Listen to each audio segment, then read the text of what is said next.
সাদ্দাম হোসেন কুর্দিদের উপরে কেমিক্যাল অস্ত্র ব্যবহার করেছে, সেইটা নিয়ে তাকে অনেক কিছু করা হয়েছে এবং অনেক সরব ছিল। কিন্তু ওই সময়ে যে তারা যে ব্যবহার করলো সেটা নিয়ে জার্মানি কোনো কথা বলে নাই। জার্মান কেমিক্যাল ব্যবহার করা হয়েছিল। স্যার, একটা বিষয় আমরা দেখলাম যে এবারের যে যুদ্ধ এবং শেষ 40 দিনের যুদ্ধের কথা বলছি আর কি, যুদ্ধ শেষে ট্রাম্পের একটা দাবি, যদিও সেটা নিয়ে আসলে অনেক প্রশ্ন আছে, সেটা নিয়ে আপনার কাছে জানতে চাইবো। সেটি হলো যে ট্রাম্প দাবি করেছেন যে এই যুদ্ধের মাধ্যমে ইরানের সামরিক বাহিনীকে একেবারে ধ্বংস করে ফেলা হয়েছে। আমার প্রশ্ন হলো যে এই কথার আসলে যুক্তিযুক্তটা কতটুকু? প্রেসিডেন্ট ট্রাম্প কথা বলেন, উনি মোটামুটি মুখে যা আছে তাই বলে, এরকম একটা হয়েছে। এবং উনি সবসময় সুপারলেটিভ ডিগ্রি ব্যবহার করেন, অল অবলিটারেটেড। আপনি চিন্তা করে দেখেন 2025 সালে যে আক্রমণ করেছিল, এবং ইসরায়েল প্রথমে আক্রমণ করলো জুন মাসে, তারপরে তো শেষে ওই B-2 স্টিল বোম্বার দিয়ে GBU, যেটা বাংকার বাস্টার, সবচেয়ে ওজনদার 30,000 পাউন্ডের, এটা ব্যবহার করার পরে বললো যে সব কিছু ধ্বংস হয়ে গেছে। যদি ধ্বংসই হয়ে গিয়ে থাকে তাহলে আজকে আবার পারমাণবিক অস্ত্রের বিষয়টা কেন আসছে? তো এখন ওনার মানে তার কথা আসলে এরকম রাইট। এবং আজকে আমি জাস্ট আসার আগে বিভিন্ন কম্পিটিটরদেরকে ওইদিকে ওনার বিশ্বাসযোগ্যতার একটা ঘাটতি হয়ে গেছে। এবং ইরান কিন্তু এই জিনিসটা বলেছে যে আমরা যে নেগোশিয়েট করব, কার সাথে করব, তার বিশ্বাসযোগ্যতা নাই। তো যেমন সবচেয়ে মানে জলজাল তো উদাহরণ হচ্ছে গত মাসের 17 জুন তারা সাইন করলো পাকিস্তানের মাধ্যমে 14 দফার একটা ইয়েতে, এবং ইরান কিন্তু সব ওগুলো কমপ্লাই করতেছিল। কিন্তু তার আগে, এবং ওটার একটা শর্ত ছিল যে মানে সব জায়গায় সব ফ্রন্টে যুদ্ধ বন্ধ হতে হবে। তো লেবানন আসে, কিন্তু লেবাননের ক্ষেত্রে এই মানে আমেরিকান পররাষ্ট্র মন্ত্রী উনি আবার তার সাথে আলাদা একটা চুক্তি করলো। এবং সেই চুক্তির মধ্যে লেবাননে তো 3টা গোষ্ঠী আছে, খ্রিস্টান, তারপর হচ্ছে সুন্নি মুসলমান, আর হচ্ছে এই শিয়া মুসলমান। তো শিয়ার একটা বড় অংশ, পার্লামেন্টে তাদের একটা ভালো অংশ আছে, জনসংখ্যা আছে। কিন্তু ওই তারা ওটা করলো, যেটা কিন্তু এই মেমোরেন্ডামের সাথে এটা সাংঘর্ষিক, কিন্তু এটা কিন্তু তারা বলছে না। সো ইরানকে দোষারোপ করার ক্ষেত্রে সব কিছু বলছে, কিন্তু তারা যে শর্তগুলো ভঙ্গ করছে সেটা বলে নাই। তারপরে একটা দেখেন, এই যে হরমুজ প্রণালী যেটা আছে, এটা না স্যার, আমি আপনার কাছে আসবো হরমুজ প্রণালী নিয়ে, কিন্তু একটা বিষয় জানতে চাই। এটা সাধারণ মানুষের অনেক প্রশ্ন যে আসলে আমরা এর আগেও দেখেছি 2025 সালের কথা আপনি একটু আগে বলছিলেন, তখন আমরা দেখেছি আসলে ওই সময়টাতে কিন্তু শান্তি চুক্তি আলোচনা হচ্ছিল ওয়াশিংটনে, তখন হঠাৎ করে ইরানে হামলা চালানো হয়েছে। এরপরও আমরা দেখেছি এই যুদ্ধের পরে কিছুদিন আগে যে পাকিস্তানের মধ্যস্থতা করে 14 দফার একটা এমইও স্বাক্ষর করেছিল, ট্রাম্পও করেছিলেন, এদিক দিয়ে ইরানের প্রেসিডেন্টও করেছেন। কিন্তু আমরা দেখি বারবার, আসলে ইতিহাস যদি দেখি, বারবার কিন্তু এটা ঘটনা ঘটছে, মানে অর্থাৎ শান্তি চুক্তির আলোচনা হচ্ছে, আবার কিন্তু তারা হামলাও চালাচ্ছে। অর্থাৎ তাহলে আপনি কি বলবেন যে একজন বিশ্লেষক হিসেবে আসলে এই যে শান্তি চুক্তির টেবিলে যাওয়া যৌক্তিকতার আসলে কতটুকু? আপনাকে অনেক ধন্যবাদ। আমি মানে এই চুক্তি হচ্ছে, আবার তার মধ্যে আপনি 2025 সালে যে আক্রমণ করেছিল ইসরায়েল 13 জুন, জি, তার 2 দিন পরে আর একটা আলোচনা শিডিউল ছিল, মানে এটা নির্ধারিত ছিল, কিন্তু তার আগেই আক্রমণ শুরু করে দিয়েছে। এটা গেল একটা। দ্বিতীয়টা হচ্ছে 28 ফেব্রুয়ারি যে আক্রমণ করলো, সেখানেও আপনার ওমানের পররাষ্ট্রমন্ত্রী, যিনি মধ্যস্থতা এই সমন্বয়কের কাজ করছিলেন, উনি বলছিলেন যে পরিস্থিতি অনেক ভালো, কিন্তু এদিকে কিন্তু গোলা ফুটে গেছে। আর এইবার দেখেন এইটা, এখন আমি ওই যে তখন কথা বলছিলাম যে আপনার ওই হরমুজ প্রণালী যে চ্যানেলটা, এটা হচ্ছে কি, এটা সর্ব মানে এক জায়গায়, জায়গাটা সবচেয়ে অপ্রশস্ত ন্যারো যে জায়গায়, সে জায়গা হচ্ছে আপনার 21 মাইল বুথ। তো international law of the sea অনুযায়ী 12 নটিক্যাল মাইল আপনার হচ্ছে নিজস্ব, মানে ওই আভ্যন্তরীণ জলসীমার মধ্যে পড়ে। তো তাহলে দেখেন এদের দুটো দেশের মধ্যে, ওমানের মধ্যে আর হচ্ছে ইরানের মধ্যে।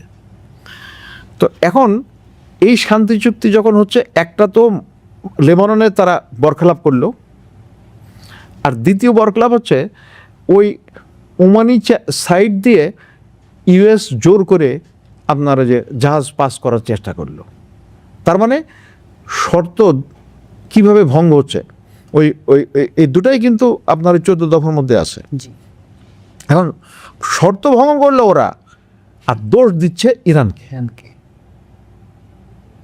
এটা হচ্ছে মানে এই জন্য ইরানের জন্য, ইরান খুব ভালো কথা বলেছে, আমার কাছে পছন্দ হয়েছে যে আমরা কার সাথে আলোচনা করব, কারণ বিশ্বাসযোগ্যতার একটা বিরাট ঘাটতি হয়ে গেছে। তাহলে স্যার এটা তো আমাদের মনে প্রশ্ন হতেই পারে, আসলে এর শেষ কোথায়? আমরা তো আসলে দেখছি যে সেই আরব বিপ্লব, যেটাকে বলি ইসলামিক রেভলিউশন, এরপর থেকে আসলে ইরান তো নানান সংকট মোকাবেলা করে আসছে। আপনি জানেন অসংখ্য স্যাংশন আমেরিকা এবং পশ্চিমাদের মাধ্যমে, এবং পরবর্তীতে অনেকবারই যুদ্ধ হচ্ছে, আবার থামছে, আবার যুদ্ধ হচ্ছে। আসলে এর শেষটা কোথায়, কি মনে হয় আপনার, বা কিভাবে শেষটা হতে? ইরানের উপরে এমন ধরনের স্যাংশন নাই যে দেওয়া হয় না, এটা গেল 1 নম্বর। 2 নম্বর হচ্ছে সেকেন্ডারি স্যাংশন, অর্থাৎ মানে ডাইরেক্ট তো একটা আছে যে তুমি এটা করতে পারবে না, তারপরেও যারা এটার সাথে করছে কোনোভাবে ইনডাইরেক্টলি বা অন্য দিক দিয়ে, তাদের উপরে আবার স্যাংশন দিচ্ছে। চাইনিজ কয়েকটা কোম্পানির উপরে এটা দিয়েছে, আবার চায়না আবার পাল্টা তার উপরে স্যাংশন দিয়েছে। তো এইভাবে মানে আষ্টে পেটে বেঁধে, মানে অক্টোপাসও বোধহয় হার মানবে যেভাবে তারা ধরার চেষ্টা করেছে। তো সব মিলে ইরানকে, এই ইরানের এখন যে অবস্থাটা, যে ইরান থেকে তাদের বের হতে হবে, এবং বের হতে হলে তাদের সামরিক সক্ষমতা বা এই প্রতিরোধ যুদ্ধ তাদের চালায় যেতে হবে, এর কোনো বিকল্প নাই। এখন আমেরিকার একটা হিস্ট্রি আছে, হিস্ট্রিটা হচ্ছে মানে ঝাঁপিয়ে পড়ে, অনেক অর্থ ব্যয় হয়, অনেক লোক মারা যায়, তাদেরও মারা যায়, আবার যে দেশে আক্রমণ করছে সেখানেও মারা যায়, কিন্তু তারপর আবার হঠাৎ করে থুক্কু বলে সেখান থেকে ব্যাক আউট করে। এটা কিন্তু এটা হয়েছে। হ্যাঁ, এই থুক্কু বলার কালচারটা আপনি 1975 সালে ভিয়েতনাম থেকে থুক্কু বলছে, তারপরে আফগানিস্তান থেকে 20 বছর যুদ্ধ করবার থুক্কু বলছে, ইরাকে আক্রমণ করেছে 2003 সালে। সেখান থেকে যখন পরিস্থিতি মানে এরা অনেক ব্যয়বহুল হয়ে যাচ্ছে, তখন তারা আবার উইথড্র করছে। এখন ইরানের স্ট্র্যাটেজিটা ওইটা যে যেহেতু আমেরিকা 1 নম্বর সমশক্তিতে এবং অর্থনৈতিক শক্তিতে, প্লাস হচ্ছে আন্তর্জাতিক যে সমস্ত সংস্থাগুলোতে আছে সেইগুলোতে তাদের ব্যাপক প্রভাব আছে, এবং পশ্চিমা বিশ্ব প্লাস জাপান তো পূর্বে, কিন্তু তারা পশ্চিমে, অস্ট্রেলিয়া তারা পূর্বে, কিন্তু ওই ওই ওই বলয় ধরা হয়। সো এই সব মিলায় তাদেরকে মোকাবেলা করার জন্যে যে এখন সরাসরি যুদ্ধে আমেরিকাকে হারানো ইরানের পক্ষে সম্ভব না। সো তারা কি উপায় গেছে যে মানে যুদ্ধটাকে চালায় যায় এমনভাবে যাতে করে ওরা যেন এই যুদ্ধের জন্যে যে ক্ষয়ক্ষতি হচ্ছে সেই ক্ষয়ক্ষতি আর যাতে না হয়, সেটার থেকে বেরিয়ে এসে তাহলে একটা অন্য পথ করবে, এবং এটা ইরানের জন্য খুব ভালো ফল দিচ্ছে। এবং এই জায়গায় আর একটা ছোট্ট তথ্য আমার মনে হয় এটা খুব প্রাসঙ্গিক, সেটা হচ্ছে এই যে আপনার যুদ্ধ মানে আপনি প্রথম 40 দিনের ইয়ে করছে, তারপরে যে তারা একটু পজ দিয়েছে, এই আলোচনার আড়ালে তারা নিজেদেরকে আর একটু বিন্যস্ত করেছে। এক্স্যাক্টলি, মানে বিন্যস্ত করার ক্ষেত্রে একটা হচ্ছে সমর শক্তিকে একটা বিন্যাস করা, পর্যালোচনা করা যে ইরান তাদের কোন কোন দুর্বল জায়গা ধরে ফেলেছে, ইরানের দুর্বল জায়গা কোন জায়গায় আছে, এবং এখন আমরা কীভাবে কী করবো, এবং এক্স্যাক্টলি সেভাবে যাচ্ছে। এখানে একটা সম্পর্ক তথ্য আমি দিয়ে রাখি। ইরানি জাতির সংকল্পে বোঝার জন্যে ওই বন্দর আব্বাসের যে লিঙ্ক রোড, সেই লিঙ্ক রোডটা ওপর বোম্বিং করেছে এই কয়েকদিন আগে। আচ্ছা, রাইট, কিন্তু খুব তাড়াতাড়ি আবার রিপেয়ার করে ফেলেছে। চায়নার সাথে যে রেলওয়ে লিঙ্ক হয়েছে সেই লিঙ্কের যে ব্রিজটা সেটাও তাড়াতাড়ি রিপেয়ার করে ফেলেছে। কল্পনাই করা যায় না যে ইরানিরা এই কাজগুলো এইভাবে করতে পারবে। এরকম মানে দক্ষতা, তারপর হচ্ছে আপনার যে জাতীয় সংকল্প কল্পনাতীত। আমার মনে হয় যে সমসাময়িক আধুনিক বিশ্বে কেউ এই ধরনের মানে ন্যাশনাল মানে রিজলভ বা জাতীয় সংকল্প এইভাবে প্রজেক্ট করতে পারেনি। অনেক ধন্যবাদ স্যার, আপনি চমৎকার করে আসলে আমার প্রশ্নগুলোর উত্তর দিচ্ছেন এবং বিশ্লেষণ করছেন। একটা ব্যাপার সেটা হচ্ছে মানুষের জিজ্ঞাসা, সেটা হচ্ছে যে এই যে আগ্রাসন ইরানে আমরা দেখছি, আমেরিকা কিংবা ইসরায়েলের যৌথভাবে আগ্রাসন হচ্ছে, যেই লক্ষ্যমাত্রা বা যে কাঙ্ক্ষিত উদ্দেশ্য নিয়ে আসলে তারা এই আগ্রাসনটা চালাচ্ছে, আপনার কি মনে হয় এই তাদের লক্ষ্যমাত্রা কি অর্জিত হচ্ছে নাকি তাদের হিসাব নিকাশে আসলে ভুল আছে? প্রথমত যে এই যুদ্ধটা শুরু হয়েছিল ফলস প্রিটেক্সটে, অর্থাৎ ভুল তথ্যের উপর ভিত্তি করে, ভুল বয়ানের উপরে যুদ্ধটা শুরু করা। এবং ইসরায়েলি প্রধানমন্ত্রী বেঞ্জামিন নেতানিয়াহু, উনি এর আগে George W Bush, Barack Obama, এমনকি এই যে জো বাইডেন, এমনকি ট্রাম্পের প্রথম শাসন আমলেও, প্রথম টার্মেও তাদেরকে যুদ্ধে আনতে পারে নাই। কিন্তু এবার বলছে যে ইরান খুব দুর্বল, মানে নাড়া দিলেই পড়ে যাবে। এখন দেখা গেল যে নাড়া দিলে তো পড়ে না, নাড়া দিলে আরও শক্ত হচ্ছে। সুতরাং এইরকম একটা মানে পরিস্থিতি হয়েছে। আচ্ছা, আরেকটা জিনিস হচ্ছে যুদ্ধের যৌক্তিকতা খুব গুরুত্বপূর্ণ। তারা গোল পোস্ট শিফট করছে, এই এক এক সময় এক এক লোকের কথা বলেছে। তো সেটা অনেক বর্ণনার ব্যাপার, আপনার সময়ের সীমাবদ্ধতার কারণে এটা বলা যাবে না। তো এইটা যখন হয় তখন আপনার এই যুদ্ধের ক্ষেত্রে যেটা সবচেয়ে আমেরিকার জন্য বড় চ্যালেঞ্জ হয়ে যাচ্ছে, সেটা হচ্ছে যে আমেরিকার জনমত কিন্তু এই যুদ্ধের পক্ষে সায় দিচ্ছে না।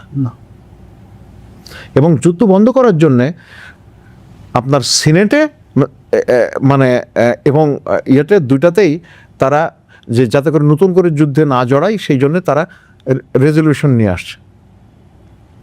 তো এত জনমত জরিপে ট্রাম্প সাহেবের মানে প্রেসিডেন্ট ট্রাম্পের মানে খুব এত কম জনপ্রিয়তা আর কোনো প্রেসিডেন্টের হয়নি ইতিপূর্বে। তারপর হচ্ছে যে এই যুদ্ধের যৌক্তিকতা তুলে ধরতে পারেনি। আর এখন শুরু হয়েছে আপনার ওই যে ইনফ্লেশন, অর্থাৎ মুদ্রাস্ফীতি, জিনিসপত্রের দাম।